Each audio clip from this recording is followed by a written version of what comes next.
Hello friends, welcome back to my YouTube channel. मैं आज ये नहीं पूछूंगा कि कैसे हो आप सब, क्योंकि मुझे पता है कि हाल तो बेहाल ही होगा। I can understand, board exams आने वाले हैं तो टेंशन बढ़ गई है।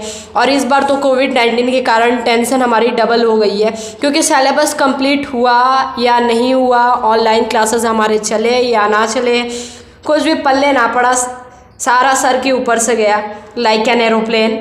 स्पेशली बात करें हम सोशल साइंस की तो हिस्ट्री, ज्योग्राफी, सिविक्स, इकोनॉमिक्स, ये 4 सब्जेक्ट्स को इन कम टाइम में कवर करना ऑलमोस्ट इम्पॉसिबल होता है। But guys, nothing is impossible. So after a lot hard work I am here with all the most important questions and topics of social science standard 10th.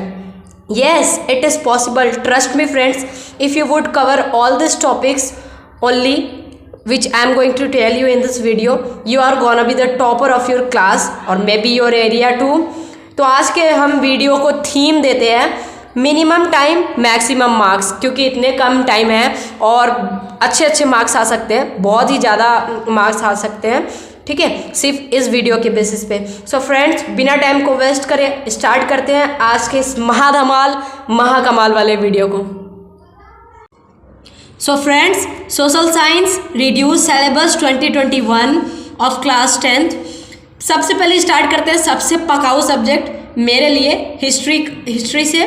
तो इस बार सिर्फ 2 ही chapters आ रहे हैं, the rise of nationalism in Europe and nationalism in India. तो friends, सबसे पहले हम स्टार्ट करते हैं the rise of nationalism in Europe से।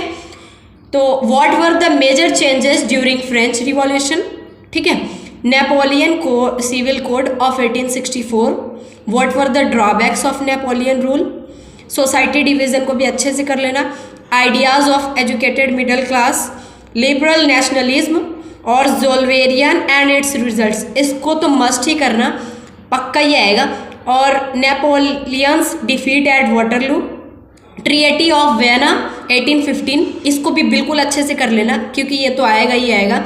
गिसेप्पे Mazzini, role in unification of Italy, maybe कि इनके बारे में लिखने के लिए आ सकता है, तो आप इनको भी अच्छे से करना। Young Italy and young Europe के बारे में पढ़ लेना अच्छे से। जुलाई रिवॉल्यूशन और ग्रीक रिवॉल्यूशन क्या था, ठीक है, ऑल जर्मन नेशनल पार्टी के ऊपर एक बार थोड़ा सा बस देख लेना, ठीक है।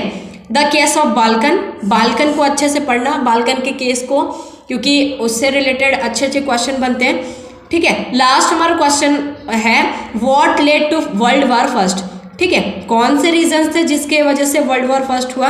और आप ट्राई करना कि इन क्वेश्चंस को आप पॉइंट वाइज लिखो, अगर आप पॉइंट वाइज लिखते हो तो एग्जामिनर ज़्यादा खुश होता है, ठीक है। तो यही कुछ क्वेश्चंस है जो कि आपको the rise of nationalism in Europe से करना है। नेक्स्ट हम बात करते हैं नेशनलिज्म इन इंडिया की, ठीक है। तो effects of world war first in India, क्या क्या प्रभाव पड़े वर्ल्ड वॉर फर्स्ट से इंडिया में, वो करना आप अच्छे से। एंटी कॉलोनियल मूवमेंट, भाई ये तो करना ही करना, डेफिनेटली इसे करना, क्योंकि ये तो पूछेगा ही पूछेगा। सत्याग्रह मूवमेंट क्या था, रोलेट एक्ट क्या था, नॉन कोऑपरेशन मूवमेंट क्या था, ठीक है। और इसमें से सबसे ज़्यादा जो इम्पोर्टेंट है मैं कहूँगा कि एनसीएम है, क्योंकि एनसीएम से बहुत ही अच्छे क्वेश्चंस बनते हैं। फॉर एग्जाम्पल, नेक्स्ट हमारा वही क्वेश्चन है, effects of NCM on various classes people like peasants, Assam plantation workers, middle class people, etc।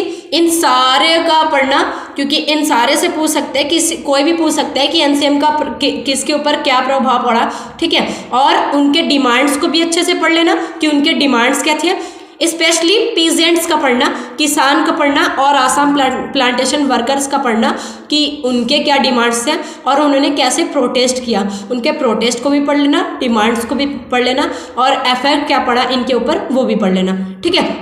Next हम बात करेंगे हु वॉज बाबा रामचंद्र, ठीक है, and what were his contributions for tribal people. Tribal people के लिए बाबा रामचंद्र का कंट्रीब्यूशन को एक बार अच्छे से पढ़ लेना, ठीक है। पूछ भी सकते हैं, नहीं भी पूछ सकते हैं, बट इंपॉर्टेंट टॉपिक है इसलिए मैंने इसको डबल स्टार किया है, ठीक है। और guerrilla war and role of Alluri Sitarama Raju, ठीक है, इनके बारे में पूछ भी सकते हैं क्योंकि गोरिल्ला वार बहुत ही ज़्यादा फेमस वॉर है। और अलूरी सीताराम राजू का उनके कंट्रीब्यूशंस को पढ़ लेना कि इस वॉर में उनका कैसा कंट्रीब्यूशन था, उन्होंने क्या क्या कंट्रीब्यूट किया, उनके मेजर रोल्स को पढ़ लेना।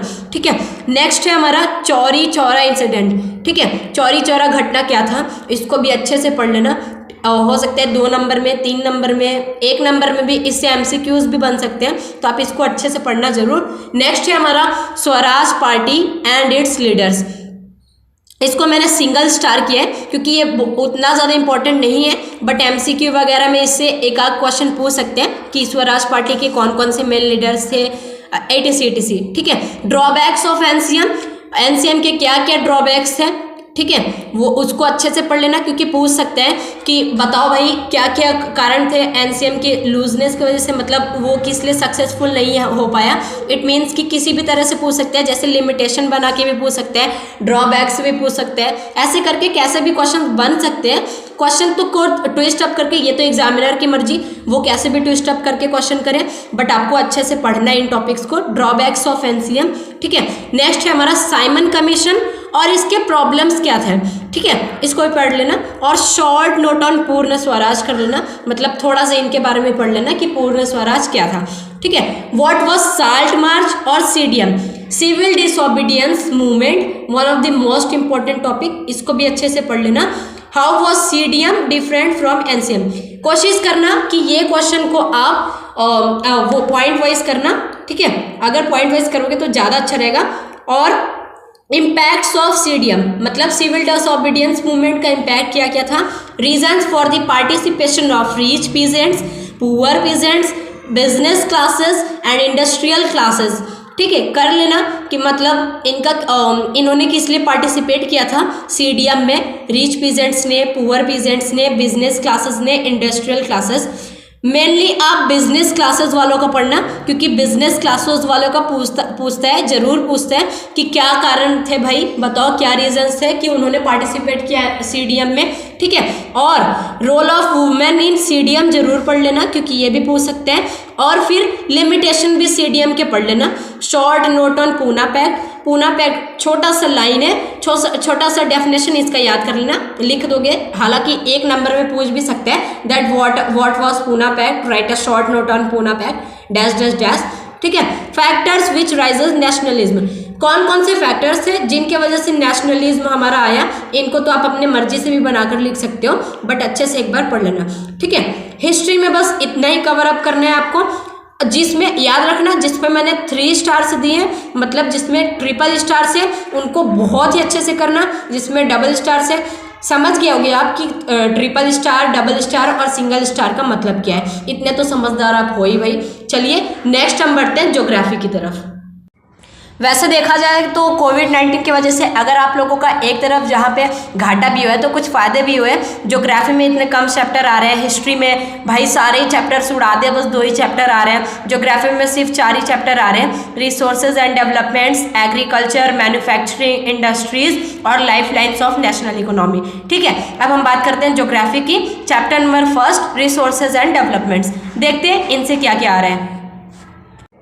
तो फ्रेंड्स फर्स्ट क्वेश्चन है हमारा व्हाट इज रिसोर्सेज, मतलब रिसोर्सेज के डेफिनेशन को आपको कवर अप करना है, and classification of resources on the basis of origin, on the basis of exhaustibility, on the basis of ownership. ठीक है, इन तीनों को कर लेना क्योंकि कैसे भी पूछ सकते हैं, classification of resources on the basis of dash, ऐसे करके दे देगा, तीनों में से कोई भी दे सकते हैं, तो आपको तीनों ही अच्छे से पढ़ना है, on the basis of origin और on the basis of exhaustibility पे ज़्यादा ध्यान देना।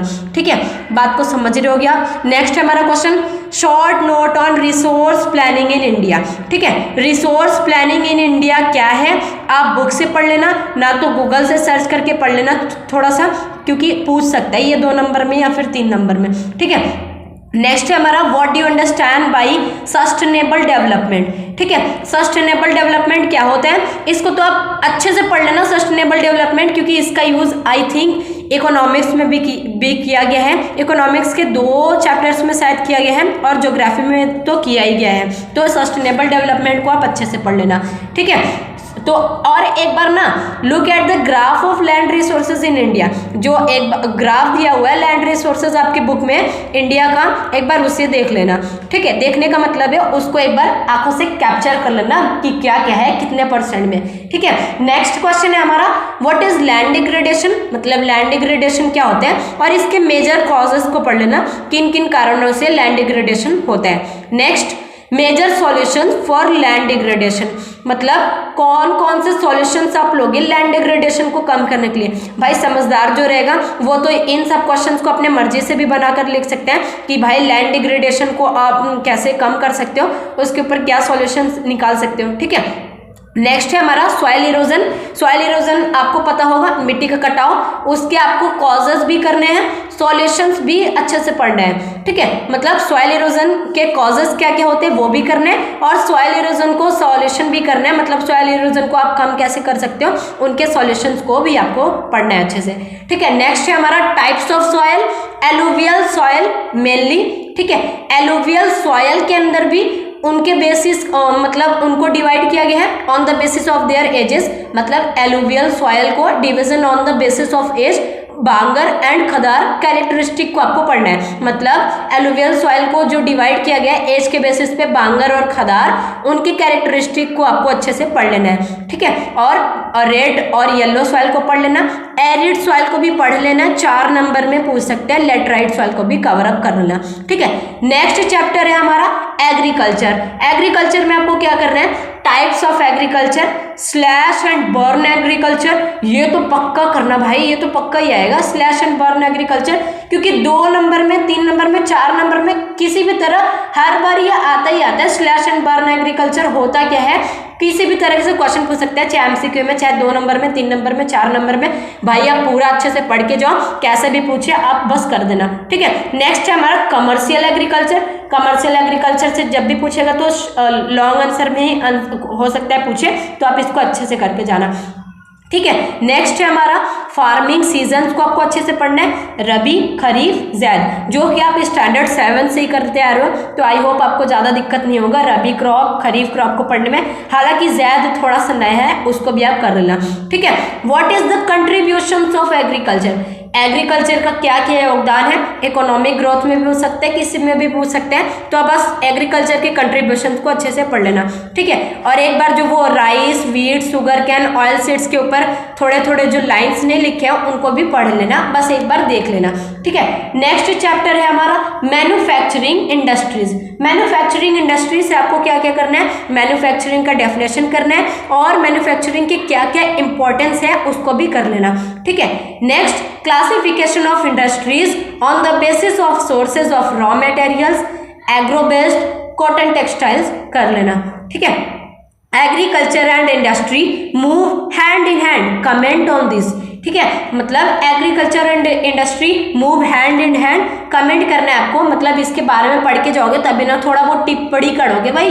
ठीक है, तो पढ़ के जाना इसको अच्छे से और इसको जस्टिफाई कर देना कि एग्रीकल्चर और industry move hand in hand. ठीक है, challenges faced by cotton textiles, iron and steel industry. ठीक है, मतलब कॉटन टेक्सटाइल और आयरन और स्टील को क्या क्या मतलब चैलेंजेस फेस करने पड़ते हैं उनको भी अच्छे से कर देना। Geotextile and environment friendly product, geotextile को आप कैसे कहोगे कि ये एक इन्वायरमेंट फ्रेंडली प्रोडक्ट है, इसको आप जस्टिफाई कर ही सकते हो। अच्छे से एग्जामिनर को सेटिस्फाई करने वाला आंसर देना भाई, हो सके तो पॉइंट वाइज लिखना। ठीक है, नेक्स्ट है हमारा इंडस्ट्रियल पॉल्यूशंस। इंडस्ट्रियल पॉल्यूशंस को पढ़ लेना और कंट्रोल्स को पढ़ लेना। भाई पॉल्यूशन तो एक ऐसा टॉपिक है जो कि इंग्लिश में भी आ जाता है, हिंदी में भी आ जाता है, ज्योग्राफी में भी आ जाता है। ठीक है, और इकोनॉमिक्स में भी आ सकता है, तो आप इसको पढ़ लेना इंडस्ट्रियल पॉल्यूशन क्या होता है और आप क्या क्या मेजर मतलब इसको कंट्रोल करने के लिए आप क्या क्या सॉल्यूशंस लोगे। ठीक है, नेक्स्ट है हमारा life lines of national economy. तो पहला क्वेश्चन इससे जो आ सकता है वो है मोड्स ऑफ ट्रांसपोर्टेशन, मतलब मोड्स ऑफ ट्रांसपोर्टेशन आपको अच्छे से करना है। रेलवेज का कर लेना अच्छे से, रोडवेज का कर लेना विथ इट्स टाइप, मतलब रोडवेज का कर लेना इसके टाइप्स के अकॉर्डिंग। ठीक है, इसके टाइप्स को भी अच्छे से पढ़ लेना क्योंकि टाइप्स को भी पूछ सकते हैं। नेक्स्ट है हमारा रेलवेज, ठीक है, रेलवेज को भी पढ़ लेना, हालांकि मैंने इसमें मेंशन नहीं किया बट एक बार देख लेना। Pipelines very important, waterways very important, Airways important, ठीक है, मतलब जो मोड ऑफ ट्रांसपोर्टेशन है, हालांकि आपको सभी ही करना है क्योंकि कुछ भी आ सकते हैं, जैसे compare between waterways and Airways, ठीक है, advantages of waterways over Airways, ऐसे क्वेश्चन बन के आ सकते हैं, तो आप पढ़ के जाओगे तब कर सकते हो, ठीक है। नेक्स्ट है हमारा कन्वेंशनल सोर्सेज ऑफ एनर्जी, जो कि बहुत ही ज्यादा इंपॉर्टेंट और अच्छा टॉपिक है, फिजिक्स में भी काम आता है। कोल क्या होता है, नेचुरल गैस क्या होता है, थर्मल पावर प्लांट, अच्छे से पकड़ बनाने के जाना इन टॉपिक्स पे, ठीक है। Non conventional sources of energy क्या है, न्यूक्लियर एनर्जी, टाइडल एनर्जी और जियोथर्मल एनर्जी, तो करके ही जाना, जियोथर्मल एनर्जी से क्वेश्चन अच्छे अच्छे बनते हैं, ठीक है। नेक्स्ट है हमारा मास कम्युनिकेशन, एक बार बस अच्छे से पढ़ लेना, ठीक है। नेक्स्ट मैंने क्या क्वेश्चन लिखा है, why the transportation system is considered as life lines of national economy, मतलब ट्रांसपोर्टेशन सिस्टम को life lines of national economy क्यों कहा गया है, इसके ऊपर आपको अपने रीजंस देने होंगे, ठीक है, पढ़ के जाओगे अच्छे से तो कर लोगे। हालांकि अगर ऐसा क्वेश्चन पूछेगा तो 5 नंबर में ही पूछेगा डायरेक्ट, ठीक है, तो ऐसे क्वेश्चन आप करके जाना अच्छे से, ठीक है। ज्योग्राफी में बस इतना ही, बढ़ते हैं अपने पॉलिटिकल साइंस मतलब सिविक्स की तरफ। पॉलिटिकल साइंस में भी 4 ही चैप्टर्स आ रहे हैं, power sharing, federalism, political parties and outcomes of democracy, ठीक है। तो सबसे पहले हम स्टार्ट करते हैं पावर शेयरिंग से। The story of Belgium and Brussels, ठीक है, स्टोरी पढ़ लेना एक बार अच्छे से, बेल्जियम और ब्रुसेल्स, क्योंकि भाई स्टोरी पढ़ोगे तो कैसा भी क्वेश्चन पूछेगा आप आंसर दे सकते हो, एमसीक्यू में पूछ सकते हैं, 2 नंबर में, 3 नंबर में, कुछ भी पूछ सकते हैं, इसलिए मैंने बस यहाँ पे मेंशन कर दिया है कि the story of Belgium and Brussels को अच्छे से पढ़ लेना, ठीक है। Reasons of tension in Belgium and steps taken to solve the problems, इसको अच्छे से कर लेना, इसलिए मैंने इसे ट्रिपल स्टार से दिया। Story of Sri Lanka and problems, Sri Lanka की स्टोरी जो है पावर शेयरिंग के बेसिस पे जो है उसे भी अच्छे से कर लेना, क्या क्या प्रॉब्लम्स हुए उसके भी कर लेना, ठीक है। Next question is one of the most important question, why do you think power sharing is good for democracy, give an example to satisfy your answer. आपको ऐसा क्यों लगता है कि पावर शेयरिंग जो है वो अच्छा है डेमोक्रेसी के लिए, आपको एग्जाम्पल भी देना पड़ेगा आपके आंसर को सेटिस्फाई करने के लिए, ठीक है। हालांकि क्वेश्चन कैसा भी बन सकता है, बट आप ऐसे पढ़ के जाओगे ना इन टॉपिक्स को तो आप कर लोगे, कैसा भी क्वेश्चन दे दे फर्क नहीं पड़ता एग्जामिनर, ठीक है। ऐसा आंसर लिखना है ना भाई कि एग्जामिनर सेटिस्फाई हो जाए, खुश हो जाए, ठीक है। टाइप्स ऑफ पावर शेयरिंग, और एक बार ना डेफिनेशंस भी उनके देख लेना, मतलब types of power sharing and look once at all definitions too. Types of power sharing को अच्छे से पढ़ के जाना और उनके नाम तो अच्छे से पढ़ के ही जाना, याद करके जाना, और उनके डेफिनेशंस को भी एक बार ध्यान दे देना, मतलब उतना ज़्यादा केयर नहीं करना बट डेफिनेशंस को एक बार देख लेना। हालांकि भाई बाय बाय नहीं बोल देना उनको, टाइप्स ऑफ पावर शेयरिंग के ऊपर अच्छे क्वेश्चन बनते हैं तो आप इसको करके भी जाना। नेक्स्ट है हमारा फेडरलिज्म चैप्टर, इससे ज़्यादा मैं नहीं बोलूँगा कि इससे बहुत ही ज़्यादा क्वेश्चंस आएंगे, बट क्वेश्चंस आएंगे तो आपको तो करना पड़ेगा ही भाई, एक एक क्वेश्चन के लिए, एक एक नंबर के लिए हमें पूरे एक एक चैप्टर करने पड़ते हैं, तो इनको भी तो करना ही पड़ेगा, इसलिए मैंने यहाँ पे सिर्फ 4 ही क्वेश्चन दिए हैं। व्हाट इज फेडरलिज्म, फेडरलिज्म होता क्या है पढ़ के जाना। Explain the vertical division of power with example, ठीक है। How has federalism succeeded in India, ठीक है। What policies adopted by India have insured this success, और फेडरलिज्म के 3-4 फीचर्स भी अच्छे से पढ़ के जाना। फीचर्स तो पूछ सकते हैं, ये तो कंफर्म है कि फीचर्स पूछ सकते हैं, ठीक है। एक्सप्लेन 4 फीचर्स ऑफ फेडरलिज्म, इतना कॉन्फिडेंसली मैं क्यों बोल रहा हूँ क्योंकि ये कॉमन क्वेश्चन सब होते हैं जो कि लगभग आते ही आते हैं, 80% में आते ही, इसलिए मैं बोल रहा हूँ करके ही जाना, ये तो पूछे ही जाएंगे, मतलब इन क्वेश्चंस को मैं पक्का लेकर के ही चल रहा हूँ कि ये तो आना ही है। नेक्स्ट चैप्टर है हमारा पॉलिटिकल पार्टीज। पॉलिटिकल पार्टी से पहला क्वेश्चन है हमारा, what are political parties and its functions. Political parties होता क्या है और इनके फंक्शंस क्या क्या होते हैं। टाइप्स ऑफ पार्टी सिस्टम को पढ़ लेना, स्पेशली मल्टी पार्टी सिस्टम को पढ़ना ना भूलना, ठीक है। What are the conditions for national parties, national parties के लिए क्या क्या कंडीशंस होती है उनको अच्छे से पढ़ के जाना। Major challenges led by political parties and steps taken to reform political parties, क्या क्या चैलेंजेस होते हैं जिनका सामना करना पड़ता है पॉलिटिकल पार्टीज को, और क्या क्या स्टेप्स लिए जाते हैं पॉलिटिकल पार्टीज को सुधारने के लिए। ठीक है, जिसका भाई पॉलिटिक्स में इंटरेस्ट होगा, पॉलिटिकल पार्टीज में इंटरेस्ट होगा, उसको तो पॉलिटिकल पार्टीज चैप्टर में बिल्कुल भी दिक्कत ही नहीं होगी। ये सब आंसर तो वो अपने मन से भी बनाकर लिख सकते हैं, बट सेटिस्फाई करने वाले आंसर होने चाहिए एग्जामिनर को। मैं बार बार बोल रहा हूँ, हो सके तो पॉइंट वाइज लिखने की ज़्यादा से ज़्यादा कोशिश करना, specially in geography, history and politics to you में से। ठीक है, नेक्स्ट है हमारा स्टेट पार्टीज कंडीशन। इसको बस एक बार अच्छे से देख लेना, पार्टीज, स्टेट पार्टीज के लिए क्या क्या कंडीशन होती है। नेक्स्ट हमारा चैप्टर है आउटकम्स ऑफ डेमोक्रेसी, मतलब डेमोक्रेसी के क्या क्या आउटकम्स है उनके उसके ऊपर बेस्ड है हमारा चैप्टर। फर्स्ट क्वेश्चन है पॉजिटिव फीचर्स ऑफ डेमोक्रेसी, मतलब डेमोक्रेसी के कौन कौन से पॉजिटिव फीचर्स होते हैं, इसको आप अच्छे से कर सकते हो। हालांकि ये तो एट्थ चैप्टर से आ जाता है डेमोक्रेसी, तो इसको ये क्वेश्चंस को तो आप आसानी से लिख सकते हो कि डेमोक्रेसी का पॉजिटिव फीचर्स क्या क्या होते हैं, आपको भी पता होगा, आप भी डेमोक्रेसी में रह रहे हो। ठीक है, नेक्स्ट क्वेश्चन हमारा what makes democracy differ from other government, one of the most important topic. मतलब डेमोक्रेसी क्या, मतलब डेमोक्रेसी को अलग कैसे बनाता है, क्या अलग बनाता है डेमोक्रेसी को, ठीक है, अदर गवर्नमेंट्स के कंपैरिजन में। नेक्स्ट क्वेश्चन है हमारा why do you think that economic growth is low in democracy. ठीक है, आपको ऐसा क्यों लगता है कि जो इकोनॉमिक ग्रोथ है वो डेमोक्रेसी में धीमा होता है या फिर कम होता है, आप बोल सकते हो। ठीक है, नेक्स्ट क्वेश्चन है हमारा democracy provides political equality not economic equality. इस स्टेटमेंट को आपको जस्टिफाई करना होगा, मतलब इसके बारे में थोड़ा सा लिखना होगा। ठीक है, मतलब जो चेकर है, एग्जामिनर जो है, उसको आपको सेटिस्फाई करना होगा, यकीन दिलाना होगा कि ये जो स्टेटमेंट है वो सही है। ठीक है, पॉलिटिक्स में बस इतना ही, बढ़ते हम इकोनॉमिक्स की तरफ। फ्रेंड्स, इकोनॉमिक्स में ज़्यादा कटौती नहीं हुई है, 5 ही चैप्टर थे। कंज्यूमर राइट्स वाला चैप्टर सिर्फ प्रोजेक्ट वर्क के लिए, मतलब आपको 4 चैप्टर ही करने हैं। Development, sectors of Indian economy, money and credit और ग्लोबलाइजेशन एंड इंडियन इकोनॉमी। ठीक है, तो स्टार्ट करते हैं हम डेवलपमेंट से। तो पहला क्वेश्चन जो है वो है define development and mention the things on which development depends. ठीक है, आपको डेवलपमेंट को डिफाइन करना है और उन फैक्टर्स को बताने हैं जिनके ऊपर डेवलपमेंट मेरा डिपेंड करते हैं। ठीक है, नेक्स्ट क्वेश्चन हमारा how the countries are compared in development. Countries में मतलब कंट्रीज में कैसे कंपेयर किया जाता है डेवलपमेंट के अकॉर्डिंग। ठीक है, what is average income, average income क्या होता है ये भी आपको बताना है।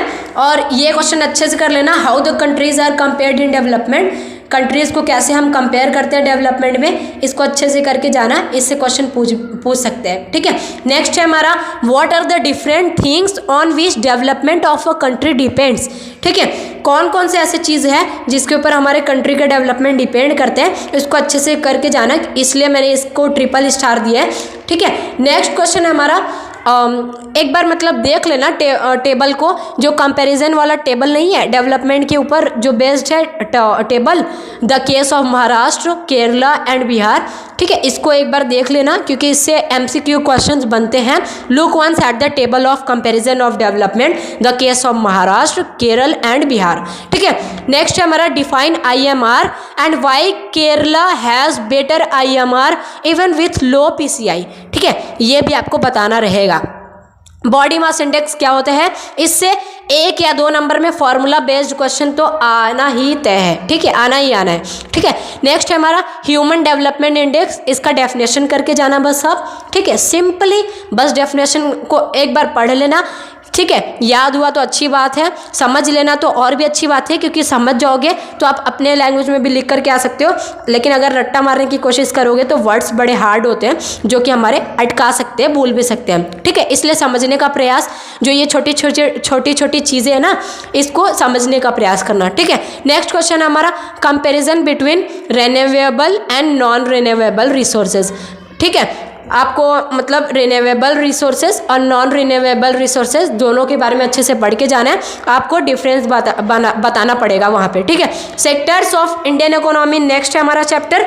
इसमें प्राइमरी, सेकेंडरी और tertiary sector with definitions and example अच्छे से करके जाना भाई, क्योंकि प्राइमरी, सेकेंडरी, टर्सरी तीनों में से किसी का भी पूछ सकते हैं। ठीक है, कैसे भी क्वेश्चन ट्विस्ट अप करके करके दे सकते हैं। ठीक है, GDP को पढ़ लेना, इसका कैलकुलेशन हम कैसे करते हैं वो भी अच्छे से कर लेना। ठीक है, नेक्स्ट क्वेश्चन हमारा, what makes the tertiary sector as main sector. Tertiary sector को मेन सेक्टर, मतलब मेन सेक्टर है, कैसे है वो मेन सेक्टर, यही आपको बताना रहेगा। ठीक है, why there are more people in primary and less in tertiary. ज़्यादा लोग प्राइमरी में क्यों है, टर्सरी में कम क्यों है? भाई अब ये तो जब आप प्राइमरी, सेकेंडरी और टर्सरी को बिल्कुल अच्छे से पढ़ोगे तभी कर पाओगे, क्योंकि जो sectors of Indian economic chapter ना वो प्राइमरी, सेकेंडरी और टर्सरी सेक्टर के ऊपर ही बेस्ड है। इसलिए मैंने पहले ही लिख दिया कि प्राइमरी, सेकेंडरी और टर्सरी को बिल्कुल अच्छे से पढ़ के जाना, एक भी पॉइंट इसका मिस मत करना। ठीक है, ताकि कैसा भी क्वेश्चन है आप बना करके लिख दो। ठीक है, what is under employment. Under employment क्या होता है, नरेगा के बारे में पढ़ के जरूर जाना भाई। ठीक है, national rural employment of guarantee act, ठीक है, करके जरूर जाना। How would you create more jobs, ये तो आपके ऊपर भाई बेस्ड करता है, ऐसे क्वेश्चन तो आपके ऊपर बेस्ड करता है कि आपका आईक्यू लेवल कितना हाई है, आप कैसे सेटिस्फाई करवा सकते हो। जैसे ये क्वेश्चन है, how would you create more jobs, आप ज़्यादा से ज़्यादा जॉब्स कैसे क्रिएट करोगे। ये सब क्वेश्चन तो आपको बुक में मिलेंगे नहीं, आपको अपने आईक्यू लेवल पे ही इसका आंसर देना पड़ेगा कि आप कैसे ज़्यादा से ज़्यादा जॉब्स को क्रिएट करोगे। ठीक है, organise sector versus unorganise sector, इसको करके जाना अच्छे से। नेक्स्ट क्वेश्चन है हमारा, comparison between public sector and private sector. इसको एक बार हल्का सा देख लेना, पब्लिक सेक्टर और प्राइवेट सेक्टर में डिफरेंस क्या होता है। ठीक है, नेक्स्ट चैप्टर है हमारा money and credit. Money and credit से पहला जो टॉपिक है वो है what is barter system. Barter system होता क्या है, why the money is accepted by every one, money को सब एक्सेप्ट क्यों करते हैं। सिंपल सा आंसर है भाई, क्योंकि आरबीआई द्वारा बनाया गया था। ठीक है, तो इसका आपको आंसर देना रहेगा, एक लाइन में नहीं दे दोगे भाई, ऐसी अच्छे नंबर नहीं मिल जाएंगे। Why the money is accepted by every one, आपको अपने रीजन भी बताने पड़ेंगे कि मनी को सब एक्सेप्ट क्यों करते हैं, हम आप सब क्यों एक्सेप्ट करते हैं। What are the benefits of bank account, bank account के बेनिफिट्स क्या क्या होते हैं। ठीक है, नेक्स्ट है हमारा definition of credit with example, आपको क्रेडिट का डेफिनेशन अच्छे से पढ़ के जाना है और उसके एग्जाम्पल्स भी अच्छे से पढ़ लेना है। टर्म्स ऑफ क्रेडिट तो करके ही जाना, क्योंकि बहुत ही ज़्यादा इंपॉर्टेंट टॉपिक है टर्म्स ऑफ क्रेडिट। ठीक है, नेक्स्ट है हमारा difference between formal and informal sector. Formal और इनफॉर्मल सेक्टर के बीच में डिफरेंस क्या होता है पूछ सकते हैं भाई, बहुत ही ज़्यादा इंपॉर्टेंट टॉपिक है। फॉर्मल और इनफॉर्मल सेक्टर में डिफरेंस क्या होते हैं। Role of RBI, reserve bank of India का रोल क्या होता है। ठीक है, इसको भी करके जाना। नेक्स्ट है हमारा व्हाट इज डेब्ट ट्रैप। ठीक है, डेब्ट ट्रैप क्या होता है। What is SHGS, self help groups क्या होता है, इसको करके जाना, इसके बेनिफिट्स को करके जाना, डैश डैश करके जाना। नेक्स्ट चैप्टर हमारा और जो लास्ट चैप्टर है ग्लोबलाइजेशन एंड इंडियन इकोनॉमी। ठीक है, ग्लोबलाइजेशन एंड इंडियन इकोनॉमी का पहला चैप्टर है व्हाट आर MNCs। मैं बोल सकता हूँ कि सबसे ज़्यादा इंपॉर्टेंट टॉपिक भी MNCs ही है। And what are the things that MNCs look before setting up for a production unit. ठीक है, इसको करके जाना अच्छे से। MNCs के बारे में तो बिल्कुल अच्छे से पढ़ लेना भाई आप, different ways to set up a production unit. Next है हमारा what do you understand by the term globalisation. Globalisation से आप क्या समझते हो। ठीक है, इनके छोटे छोटे जो डेफिनेशन है like foreign trade, trade barriers, liberalisation, इनको अच्छे से करके जाना। ठीक है, ग्लोबलाइजेशन के क्या क्या इम्पैक्ट्स होते हैं उनको करके जाना। MNCs को फंक्शंस को पढ़ लेना। और लास्ट है हमारा वर्ल्ड ट्रेड ऑर्गेनाइजेशन और उसके इम्पैक्ट्स क्या क्या होते हैं उसको करके जाना। बस इतना ही, हिस्ट्री, ज्योग्राफी, पॉलिटिक्स, इकोनॉमिक्स। भाई इतने ढेर सारे टॉपिक्स थे तो मुझे टॉपिक्स को छांटने में, उनको कम रिड्यूस करने में बहुत ही ज़्यादा मेहनत लगा। ठीक है, मैं आपको बता नहीं सकता कितना ज़्यादा मैंने हार्ड वर्क किया छोटे छोटे टॉपिक्स को निकालने में कि कौन कौन से ज़्यादा इंपॉर्टेंट टॉपिक है। ठीक है, स्टार्स का मतलब आप समझ ही गए होंगे। मैं ये नहीं कहूँगा कि आप मेरे चैनल को सब्सक्राइब करिए। अगर आपको ये वीडियो अच्छी लगी हो, अगर ये बेनिफिशियल हो तो प्लीज़ इसको शेयर करिए। आज की वीडियो के लिए आई होप बहुत ही ज़्यादा हेल्पफुल रहा होगा। So don't forget to like my video. Thanks for watching my video. Have a great day and all the best for your exams.